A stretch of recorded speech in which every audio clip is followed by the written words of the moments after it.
벌써 2021년도의 마지막 12월 달이 시작됐어. 시간 진짜 빠르지. 내가 짜드림을 찍기 시작한 것도 10월이었던 것 같은데 눈 깜짝할 사이에 벌써 세 번째 짜드림을 찍고 있는 것 같아. 근데 12월이 정말 중요하잖아. 왜냐하면 12월에 기말고사도 기말고사지만 진짜 제일 중요한 거 뭐지? 내가 저번 짜드림에서 제일 중요하다고 했던 거 바로 겨울방학이 있지. 겨울방학은 진짜 내가 몇 번을 강조해도 지나치지 않은 것 같아. 요 겨울방학을 너희가 잘 보낸다면 내년 성적은 쭉쭉 오른다 그랬지. 이 영상으로 초등학교 6학년 그러니까 예비 중학교 1학년부터 지금 고등학교 3학년까지 기말고사랑 겨울방학 확실히 정리해줄게. 자, 우선 예비 중학교 1학년 친구들, 나는 너희가 행복했으면 좋겠어. 너희가 최우선적으로 그냥 행복하게 친구들이랑 잘 놀고 잘 지냈으면 좋겠거든. 근데 사칙 연산은 빨랐으면 좋겠고 영단어는 좀 알았으면 좋겠어. 많은 걸 얘기하지 않을게. 딱 두 가지만. 솔직히 중학교 고등학교 공부가 당연히 쉽지 않을 거고 당연히 더더욱 재미도 없을 거야. 그 중에서도 사칙 연산이나 영단어 같은 경우는 정말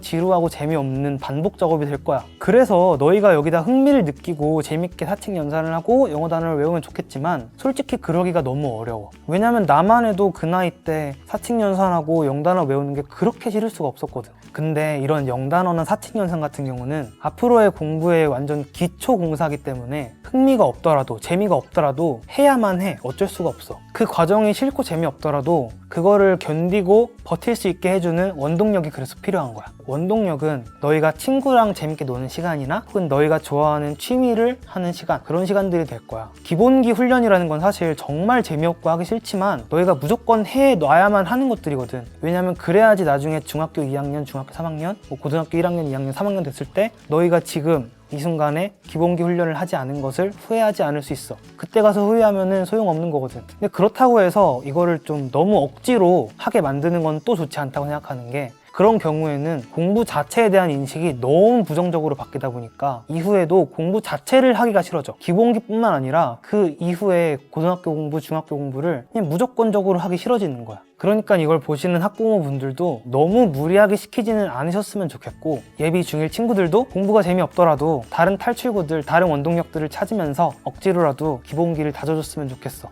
가장 중요한 건 저번 영상에서도 말했지만 스트레스 안 받고 행복하게 공부하는 거니까. 자, 그리고 중학교 1학년, 중학교 2학년, 고등학교 1학년, 고등학교 2학년 친구들 12월 중순쯤이 되면 전부 기말고사가 끝나 있을 거고 이제는 생활기록부를 정리하는 시간, 너희가 세웠던 겨울방학의 계획들을 실천하는 시간이 돼. 내가 지난 영상에서도 얘기했듯이 기말고사가 끝난 학년을 마무리하는 그런 기쁨은 좀 조금만 자제를 해주고 방학을 알차게 보낼 준비를 해줬으면 좋겠어. 계획을 미리 세우고 미리 생각을 해보는 게 굉장히 중요해. 너희가 기말고사가 끝나고 놀 거 다 놀고 계획을 세우면 당연히 엄청 늦어 있을 거야. 그러니까 웬만해서는 대략적인 계획은 12월 초 안으로 틈틈이 세워보도록 하자. 그러면 계획을 짜기 위해서는 몇 가지를 너희가 파악을 하고 있어야 되는데 당연히 스스로를 잘 알고 있어야겠지. 스스로 준비하는 전형은 뭐고, 그리고 너는 그 전형을 위해서 어떤 부분들을 챙겨야 할지, 그 전형을 챙기는 과정에서 너희의 강점과 약점은 무엇인지 정확히 알고 있어야지 계획을 세우고 실천하는 데 도움이 돼. 자, 예를 들어서 중학생들은 이런 계획을 짤 수 있을 것 같아. 중3 친구들은 고등학교에 올라가서 수시 준비를 최대한 하되 수능 최저가 있는 대학교를 생각을 하면서 정시 준비도 같이 병행을 하겠다라고 생각을 할 수 있겠지. 그러다가 혹시라도 내신 성적이 안 좋으면 그때는 완전히 정시로 갈아타겠다까지도 계획을 세울 수 있을 것 같아. 혹은 나는 아예 면학 분위기가 완전 좋은 학교로 진학을 해서 수시보다는 정시에 몰빵을 하겠다. 생기부 챙기는 시간, 내신 시험 챙기는 그런 시간들을 전부 수능 공부하는 시간으로 바꿔서 수능 공부에 올인을 하겠다. 그러니까 이런 식으로 성향에 맞게 계획을 세워주면 돼. 또 고등학생들은 이런 계획을 세울 수 있을 것 같아. 나는 작년 내신이 너무 망해서 그냥 여기서 정시로 갈아타서 수능에 올인하겠다. 혹은 지금까지 내신이나 생기부 같은 것들이 꽤 탄탄하고 양호한 것 같으니까 내년에 내신 목표를 잡아놓고 내신도 열심히 챙기고 생기부도 열심히 채워서 수시 준비를 하겠다. 이렇게도 계획을 세울 수 있을 거야. 이런 식으로 입시 전략을 큰 그림으로 짜둔 다음에 그 다음에는 더 세부적인 계획을 세워야 해. 나는 수학을 되게 오래 포기했다가 최근에 수학을 다시 하기 시작한 거야. 내 성향 같은 것들을 고려를 해가지고 나는 수시로 대학교에 가겠다라고 선택을 했는데 지난 학년에 수학 내신 성적이 너무 안 좋았던 거야. 그래서 약간 이번 겨울에는 내가 수포자였던 시절에 배우지 못한 빈 수학 개념들을 전부 꼼꼼히 채워둔 다음에 다음 학년도 기본 문제들까지는 미리 풀어보려고 한다. 더 구체적으로 가자면 방학 기간 동안에 수학 빈 개념들을 채워줄 수 있는 땡땡 교재를 사서 그거를 일주일에 한 단어씩 풀 거고 인터넷 강의도 하나 보면서 매주 복습과 문제풀이를 반복하겠다. 이런 식으로 계획을 세워주면 되게 구체적이겠지. 혹은 그런 경우도 있을 수 있어. 수시를 선택을 했는데 영어 내신 준비를 하면서 영단어는 교과서에 나오는 것들 내신 준비 위주로 열심히 외웠는데 이 문법이 너가 너무 미흡한 거야. 그래서 지난 학기에 선생님께서 해주시는 문법 설명을 너가 거의 못 알아들었어. 따라가기가 너무 힘들었어. 그랬다면 당연히 겨울방학에 문법 위주로 공부를 하겠다는 계획을 세워야겠지. 더 구체적으로는 부족한 문법을 채우기 위해서 땡땡 인터넷 강의를 한 달 안에 완강을 하고 그 이후에 1월달, 2월달에는 심화 커리큘럼인 다른 땡땡 인강을 듣겠다. 이런 식으로 계획을 세워두고 실천하면 분명히 도움이 될 거야. 자, 그러면 이번엔 중학생이야. 중학생들은 어떤 구체적인 계획을 세울 수 있을까? 뭐 예를 들어 중학생들은 이런 경우가 있을 수 있어. 뭔가 국어는 대충 학교 진도에 맞춰서 따라갈 수 있겠는데 이 영어가 너무 중학교 영어 수준조차도 따라가기가 벅차다. 그럴 수 있겠지. 뭐 단어도 잘 모르겠는데 그 모르는 단어들을 막 붙여놔서 문장을 만들었어. 그리고 이 문장을 읽으라고 하니까 문장은 더더욱 모르겠는 거지. 그런 경우에는 어떤 계획을 세울 수 있냐 하면 이번 겨울에 중학교 필수 단어랑 고등학교 필수 단어까지 해가지고 싹 완전 그냥 단어를 정복하는 그런 계획을 세울 수 있겠지. 더 구체적으로 세워보자면 영어 어휘 실력을 극한까지 끌어올리기 위해서 땡땡 교재를 사서 매주 단어를 몇 개씩 외워서 땡땡 교재를 한 달 혹은 두 달 만에 완성을 시키고 이후에 테스트를 계속 풀면서 복습을 하겠다. 뭐 이런 식으로 계획을 세워볼 수 있겠지. 혹은 이런 경우도 있을 수 있을 거야. 중학교 3학년인데 너의 진로는 과학 쪽인데 너가 수학을 너무 어려워하는 거야. 이대로라면 고등학교 가서 경쟁에서 완전히 밀릴 것 같아. 그런 상황이 있을 수 있지. 뭐 그런 경우에는 겨울방학 안에 중학교 내신 내용을 한번 다시 돌려보고 고등학교 선행 내용을 완벽하게 잡아두겠다라는 계획을 세울 수 있겠지. 뭐 구체적으로 가자면 뭐 땡땡 수학학원에 예비 고1반에 등록을 해서 뭐 수학상, 수학하를 겨울 안에 한 바퀴를 돌려놓고 뭐 학원 외에도 내가 따로 문제집을 사서 그것도 같이 풀면서 공부를 하겠다. 뭐 이런 식으로 계획을 세워볼 수 있겠지. 이렇게 계획을 세우고 실천을 할 때에는 너희 스스로가 어떤 것들이 문제가 있는지 파악을 하고 그 계획에 문제가 되는 것들을 스스로 배제하고 절제를 할 수 있어야 돼. 너희의 계획을 방해하는 그런 요소들을 제거를 하려면 당연히 자기 절제력이 필수적으로 필요하고 뭐 그게 어렵다면 누군가에게 뭐 정기적으로 검사를 받는다거나 좀 의도적으로 휴대폰이나 컴퓨터 같은 놀 수단들을 너희로부터 멀리 떨어뜨려 놓는 그런 방법도 있어. 특히 계획이 무너지는 시기는 너희가 계획을 마음먹은 이후로 일주일 안에서부터 2주일까지이기 때문에 너희가 이 시기 안에 무너지지 않는 것이 중요해. 특히 어쩔 수 없이 너희가 계획을 실천하지 못하는 경우가 있는데 예를 들어서 가족여행이나 너희가 아팠다든지 근데 이런 경우에 상황이 끝나고 나서 다시 실천으로 옮기지 못해서 그때 흐지부지가 되는 경우가 굉장히 많거든. 그래서 이런 변수들까지 고려한 계획 설정이 중요해.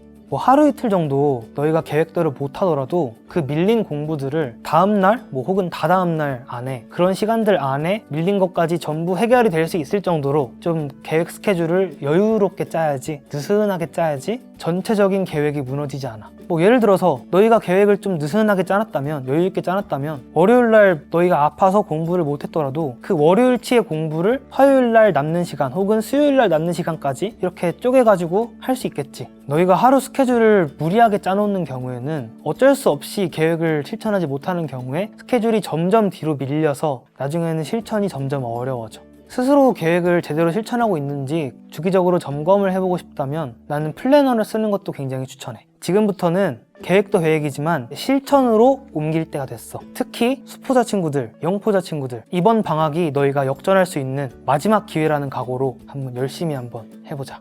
자, 이번엔 중학교 3학년 친구들. 중학교 3학년 친구들 같은 경우에는 국제고, 외고, 자사고의 입시 일정들이 본격적으로 시작이 될 거야. 12월 달에. 원서 접수가 12월 초에 있을 거고 이후에 면접 일정이 12월 안으로 있을 거야. 11월 달에도 얘기했지만 11월 달에 자기소개서는 대략적으로 열심히 써봤겠지? 지금 원서 접수 날짜가 얼마 안 남았는데 지금 급하게 자기소개서를 쓰게 되면 당연히 미리미리 준비한 것보다 퀄리티가 안 나올 수밖에 없어. 너희가 미리미리 써놨기를 바랄게. 특목고에 관심이 없는 일반고에 진학을 하려는 친구들은 내가 아까 전까지 얘기했던 겨울방학 계획을 세우고 실천하는 거, 그거를 지금부터 시작하면 돼. 고교 입시하는 친구들은 주변에서 막 노니까 너희도 놀고 싶을 수 있지만 너희가 원하는 학교에 가겠다는 마음가짐으로 끝까지 힘내고 파이팅 했으면 좋겠어. 자, 그리고 대망의 고3 친구들은 조금 있으면 이 짜드림 영상을 볼 필요가 없을 수도 있을 것 같아. 뭐 수능이 되게 어려웠다고 얘기가 많더라고. 그래서 지금 되게 멘탈이 나간 친구들도 많을 것 같아. 그렇지만 이럴 때일수록 너희가 더욱더 냉철해져야 돼. 지금 전형이 다 끝난 것도 아닌데 너희가 크게 흔들리고 냉철하지 못하면 지금 노력할 수 있는 것들조차도 노력을 안 하게 될 거고 당연히 좋은 결과를 바라기 어려워질 수 있어. 지금 면접을 보는 친구들이 아직 남아있으니까 면접 보는 친구들은 지금 너희가 할 수 있는 준비를 최선을 다해서 하자. 이미 과거에 지나간 것들은 다 과거로 남겨두고 지금은 다 잊어버리고 지금은 너희가 준비할 수 있는 남아있는 것들에만 최대한 집중을 해줘야 돼. 그리고 주변에 누가 뭐 어디 붙었다 이런 얘기들이 많이 들려올 텐데 이런 거 너무 신경 쓰지 말고 그냥 너가 어디에 붙는지 너 일을 최우선으로 생각을 하자. 아직 시간이 남았으니까 포기하지 말고 남은 전형에 올인하자. 자, 그리고 슬프지만 내년에도 짜드림을 볼 수도 있는 재수를 결심한 고등학교 3학년 친구들한테 해주고 싶은 말은 이거야. 이번 수능이 좀 어려웠던 것도 맞는 것 같고 수능 당일날 혹은 면접 당일날 너희가 어떤 변수를 겪었는지도 잘 모르겠지만 결과는 어쨌든 바뀔 수 없는 거고 너희가 재수를 결심한 이상 아쉽고 억울하더라도 냉철해지자. 왜냐하면 너희가 억울함을 호소하기보다는 그냥 내년 수능 준비를 시작하는 게 너희한테 훨씬 도움이 될 거니까. 1년 더 한다는 것 자체가 지금은 되게 크게 느껴지고 주변 친구들 보면 너 혼자 재수를 할 수도 있으니까 되게 쓸쓸하게 느껴지고 힘들 수 있지만 막상 몇 년 지나고 보면 뭐 재수를 한 친구들이나 재수를 하지 않고 한 번에 붙은 친구들이나 사실 큰 차이가 없거든. 오히려 나는 N수를 하면서 쌓이는 여러 경험들이 인생의 어떤 교훈이나 경험이나 어떤 내적 자산이 되어주는 것 같기도 해. 자, 이렇게 오늘 예비 중학교 1학년부터 고등학교 3학년까지 기말고사랑 겨울방학에 대해서 얘기를 해봤는데 기말고사 잘 마무리하고 겨울방학 계획들도 다들 잘 실천을 하기를 바라고 내년에는 기적의 성적 향상을 이뤄낼 수 있기를 바라면서 나는 내년 짜드림으로 돌아올게. 안녕.